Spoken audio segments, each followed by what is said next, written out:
Let's look at some problems that plague the butterfly guard, the shin-to-shin position when we're seated versus a standing partner.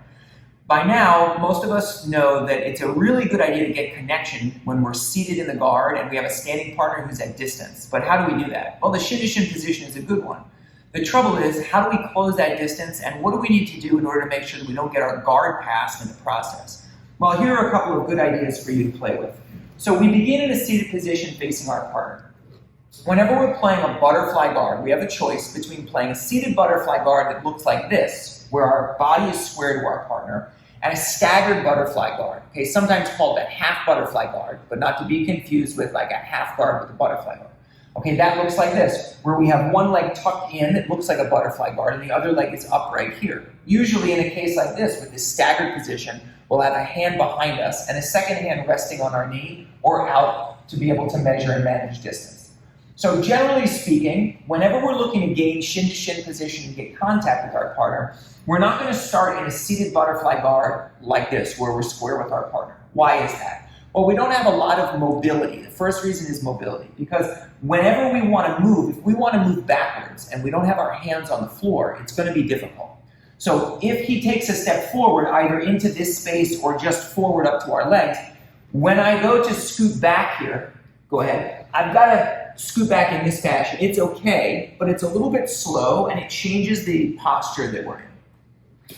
When we're in a staggered position here and we see our partner advancing, we have the ability to use our front foot and our rear hand to either scoot straight back or to create an angle if our partner begins to move here so that we can keep space and distance between us. Okay, so that's the first thing. First thing is, rather than playing in a seated butterfly, we tend to prefer, although not 100% of the time, we tend to prefer playing in a staggered butterfly.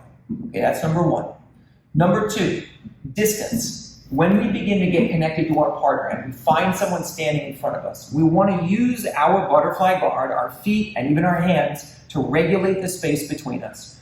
Right now, he's a little close. Why do I say he's a little close? Because any movement of his front foot out in this direction here, this direction, or forwards into me is going to require a big change, and it's suddenly going to change the dynamic. In other words, I'm going to have much less room to play.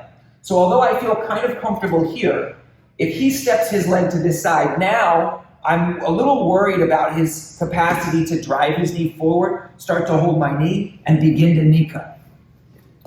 If he steps to the outside here, now I've got some concerns about his moving around to the back.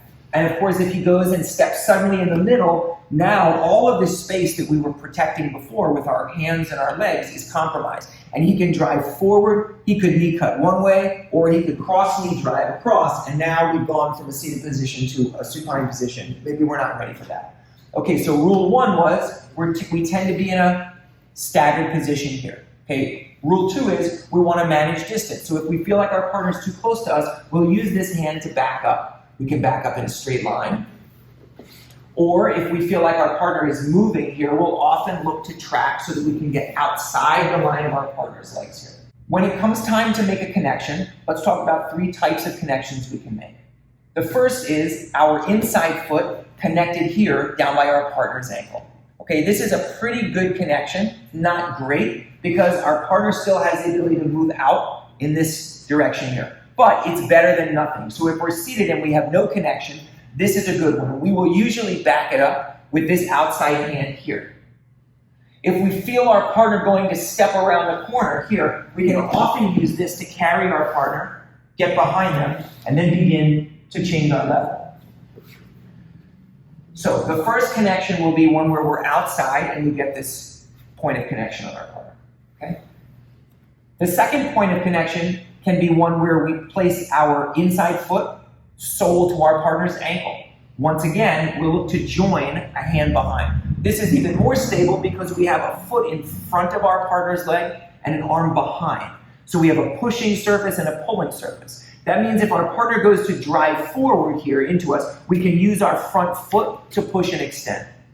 If we feel our partner pulling away from us, taking weight off of this foot, we can use our extended arm to wrestle up into positions like this. Okay, so this is our second position. Sole of the foot, hand at the knee. The third is a connection where we use our outside leg shin to shin or ankle to ankle, and we get a grip here around our partner's calf. This, once again, offers the virtue of a control in front and behind. We can pull and push our partner. If they go to pull away, they find it very difficult. And if they go to advance forward, they actually make our job a little easier. We can use this to elevate our partner's leg and drop them down into ashigarami or X-guard or any other variations. Rotate a little back this way. Now we have the connection that we were looking for. You can choose to attack your partner's leg. You can choose to scoop and play on the inside if you like. Okay, any of these options are good. So, once again, we have a connection here on the outside and the outside, double outside. We have a connection sole of the foot and behind the knee. And then we have a connection shin to shin and a grip here around our partner's leg. We have options to drive, to draw our partner forward, to drive our partner backward. We have options to heist and move around. But now we have a connection that's going to allow us to start to feel a little more secure. We've got more control, and we can start to go into various attacks from here, whether it's drawing our partner into ashigarami, or if we feel our partner pulling away, changing levels up, and we can start to look to move into wrestling scenarios. So here are a couple of ways of managing the butterfly guard, seated versus standing, including stance and posture, connection, and a few options for how your feet go. Hopefully this was helpful for you. You enjoyed watching it. Thanks. See you soon.